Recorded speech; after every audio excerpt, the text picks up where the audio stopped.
पूरा नहीं कर पाएंगे। हम उनके विचार को फैला सकते हैं, उनकी क्रांति को फैला सकते हैं। और मैं चाहता हूँ कि इस देश में हर घर में बाबा साहब अम्बेडकर साहब की, हर एक घर में एक अम्बेडकरवादी बच्चा पैदा होना चाहिए। हर घर में एक नेता तैयार होना चाहिए, क्योंकि समाज ने हमारे गरीब समाज को राजनीति से दूर किया है। राजनीति से दूर किया कि राजनीति तो गंदे लोगों का काम है, राजनीति तो गंदे लोगों का काम है, राजनीति से दूर रहो। ये SC ST OBC का व्यक्ति राजनीति से आज दूर खड़ा है। उसका कारण है वो नहीं चाहते हैं कि आप लोग सत्ता की मास्टर चाबी पर कब्जा करो। अरे सत्ता वो मास्टर चाबी है जिससे हर समस्या का समाधान होता है। इसलिए आज जाट, गुजर, खाती, माली, लुहार, बंगी, चमार, सासी, कोड़ी, कंजर, बागरिया, साटिया, आज अलग अलग जातियों में इन लोगों ने बांटकर मट्टा पलीत कर दिया है। ये जाति और धर्म के नाम पे MLA MP CM बनते हैं और मेरे गरीब समाज को कहते हैं कि आप लोग राजनीति से दूर रहो।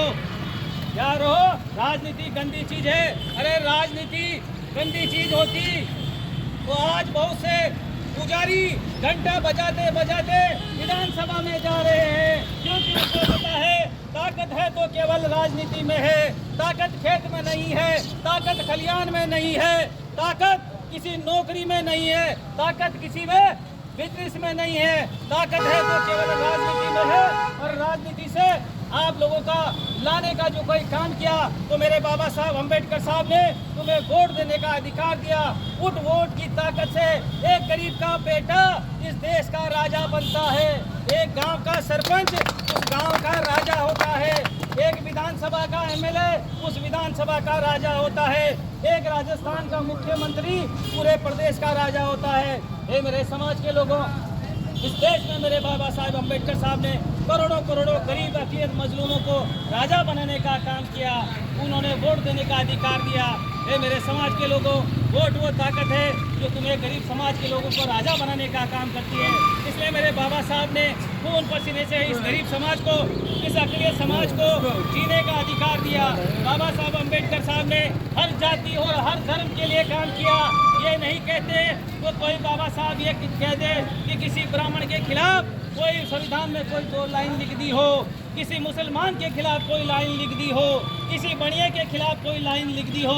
बाबा साहब अम्बेडकर साहब ने हर जाति, हर धर्म, हर वर्ग, हर गरीब और हर अमीर व्यक्ति के हर समानता का काम किया। इस देश में एक गरीब के व्यक्ति का वोट की वही ताकत है जो किसी राजा के वोट की ताकत होती है। इसलिए मेरे समाज के लोगों, बाबा साहब अम्बेडकर साहब के इस कार्य को आप लोग घर घर पहुंचाओ। बाबा साहब अम्बेडकर साहब ने हमें जीने का अधिकार दिया, बोलने का अधिकार दिया, यह अभिव्यक्ति की आज़ादी है। मेरे समाज के लोगों, आज जो हम मंच पे बोलते हैं, ये बोलने का अधिकार बाबा साहब के संविधान ने दिया है। हमें बोलने का अधिकार भी नहीं था। ये मेरे समाज के लोगों, जब हमारे समाज के लोगों की छाया से नफरत थी, आज मेरा समाज चाय की होटल पे बैठता है, बैठता कि नहीं बैठता? वो कोई जमाना था जब हमारा व्यक्ति से, छाया से भी नफरत हुआ करती थी। ये जो अधिकार, ये समानता, ये अधिकार सब मेरे परम पूज्य बाबा साहब अम्बेडकर साहब ने दी है। इसलिए मेरे समाज के लोगों, किसी जाति और धर्म के चक्कर में नहीं पड़ना। हमें मानव का भला करना है। चाहे कोई ब्राह्मण भी कहे कि मेरे साथ अत्याचार हो रहा है तो मैं ब्राह्मणों की लड़ाई लड़ूंगा। कोई कहते हैं कि मुस्लिम मेरे साथ अत्याचार हो रहा है तो मैं मुस्लिम का भी भला करूंगा। ऐसी विचारधारा आपके दिल, दिमाग और जहन में होना चाहिए, क्योंकि मेरे बाबा साहब ने सभी जाति और सब समाज के सम्मान के लिए काम किया। मैं अपनी बात को यही विराम रखते हुए 2 शब्द कहता हूँ कि नाकाबिलों की क्या कहे, अरे नाकाबिलों की क्या कहे, काबिल बदल रहे हैं। साहिल का क्या भरोसा, दरिया बदल रहे हैं। आंख बंद कर डॉक्टर विधायकों से बोले कि तुम दल बदल रहे हो तो हम दिल बदल रहे हैं। क्या कहें, किसको कहें, दुनिया बदल रही है। मेरे बहुजन समाज के लोगों, इस बदलती हुई दुनिया में आप भी अपने परिवेश को आज बाबा साहब के महापरिनिर्वाण दिवस पर परोपकार के लिए अपना जीवन लगा दो। इस गरीब अक़लियत मजलूम समाज के मान सम्मान और स्वाभिमान की लड़ाई लड़ने के लिए आप लोगों को आगे आना होगा। इसी के साथ सभी साथियों को जय भीम, जय भारत, जय संविधान।